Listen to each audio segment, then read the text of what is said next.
Welcome back to the Tracie Trendy Show, my lovelies. Another day, another dollar, and another episode of Love During Lockup. Yes, my loves, I have taken copious notes. I have watched every nuance, and it was grimy, my loves. It was grimy. Let's start off with Chris and Jade. This man spent a grip on this chick and wondering why he isn't included in her life. Hello, dude. You were in prison for 22 years. Let's underline and highlight that 22 years. And he needs to get used to his life. He's not going to be included in the free world. Now, Jade is out here ignoring this man's calls. She knows she can pick up sometimes, but the man calls so many times that it is becoming obsessive. And Jade, you can't mess with an obsessed man. You are going to learn that you're going to earn every cent he sends your way. And you better come up with an exit strategy. Even though he has 22 years, come up with an exit strategy because, baby, if the governor pardons this man, oh, my loves, he is coming for her. He's going to come for her. And she is his wife. And she's, in the meantime, posting these Instagram posts about her being a gold digger. And she's saying it's a joke, y'all. But according to Chris and his money going down the drain, he won't think that. Even though everything he has is in his own name, I'm sure she comes up with some cash. The house is in his name. It's not her name, and the cars and stuff is all in his name. But I'm sure she's sucking away some money. Moving on to Letitia and my husband. The man name is Keith, and we would not know that if they don't flash his name up there because she never once mentioned his man's name. Whew, the bird is worried about whether or not Keith smashed her employee 20 years ago. Wow. Can he ask her who clapped her cheeks 20 years ago? Because she had bust out a couple of kids. That was pretty more recent than what he did. And he's been in jail for like 13 years or some stuff. You better be wondering what he's doing in the jailhouse. I'm just saying. And in the meantime, Letitia needs to keep her mind on her business because the rent is due, past due. And the IRS is watching her little scheming self. Moving on. Andy and Britt. The ex-cop who got his sorry ass handed to him. Now, he should have followed his daughter's lead and let them just fall back into the background.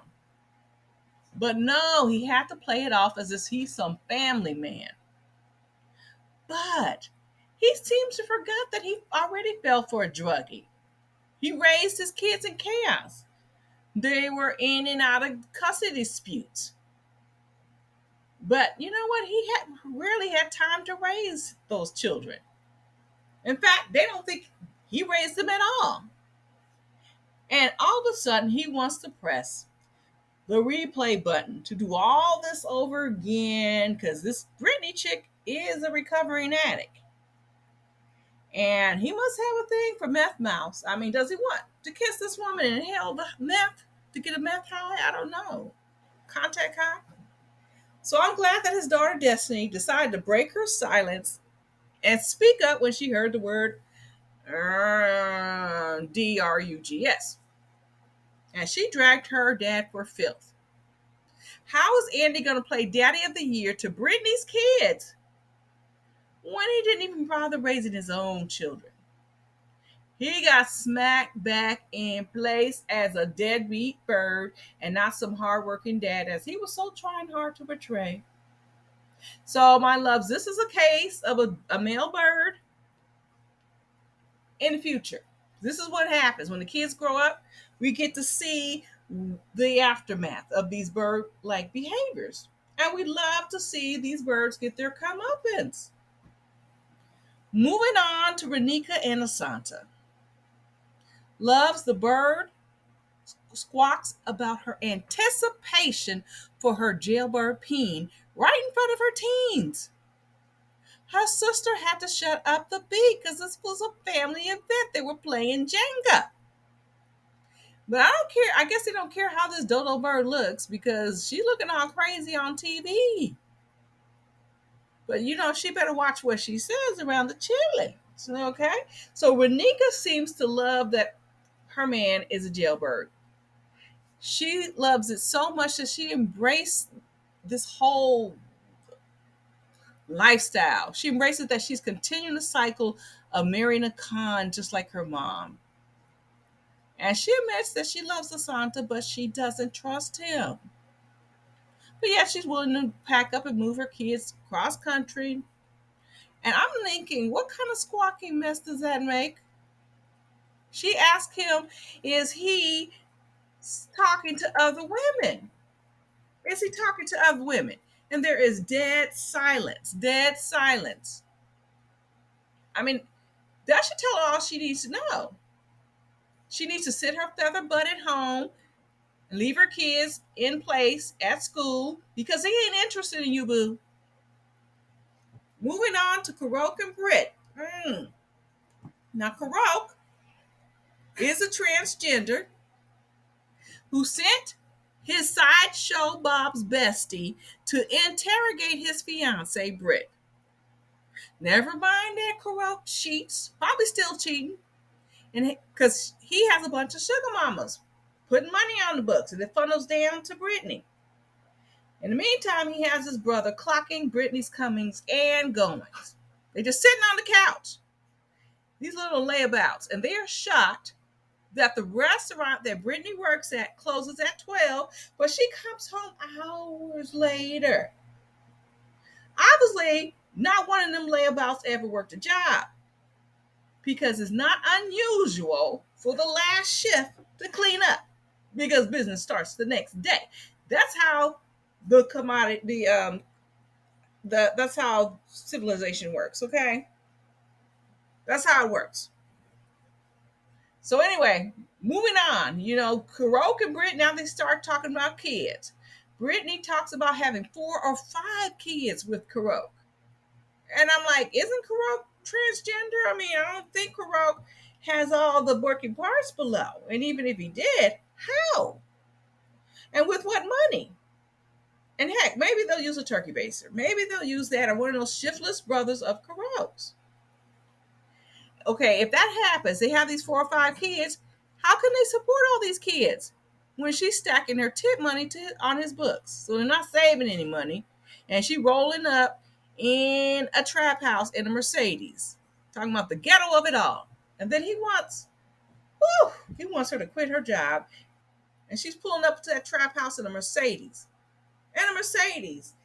And I'm like, shouldn't they be rolling saving some money if they plan to have all these children? Where they gonna pile them all up in that little house, talking about the ghetto of it all. No wonder Brittany's parents says no mas, no mas. All right, my loves. I'm looking at all this. We know we got to say who's winning and who's losing, and I'm looking at Chris and Jade. Jade is rolling up winning for the non-cons. Letitia and Keith. Keith is winning because Letitia's stressing out over some old high school stuff that happened 20 years ago. So it's 1-1. Non-cons, cons 1-1. Andy and Britt. Well, Andy lost out. And Brittany is more wiser. So Brittany is winning for the non-cons. So 2-1 cons. Brittany wins for the cons. So 2-1 cons and 1 non-con. Renika and Asanta. Renika's over here worried about whether he's talking to other women. Some people say she should be worried about whether he's talking to other men. I don't know. I just hear that on the street. But either way, anyhow, Renika and Asanta. Asanta's winning because he's getting money on the books. So we have 3-1 cons. Karok and Britt. Well, I'm going to say Britt is living her life because Karok is out here stressing. He's got everybody watching Britt. In the meantime, she's doing her thing and ain't worried about it. So I will say Britt is winning for the non-cons. Total score Cons, 3. Non-cons, 2. There you have it, my loves. Non-cons wins. They always seem to do. I think they won. It was a tie last week. But anyway, anyhow, my loves, what do you guys think of this? Drop a line below. Subscribe if you have not subscribed. What is holding you back? You're just listening and drinking into this. Oh my gosh. I'm just scrubbing and cleaning. Subscribe.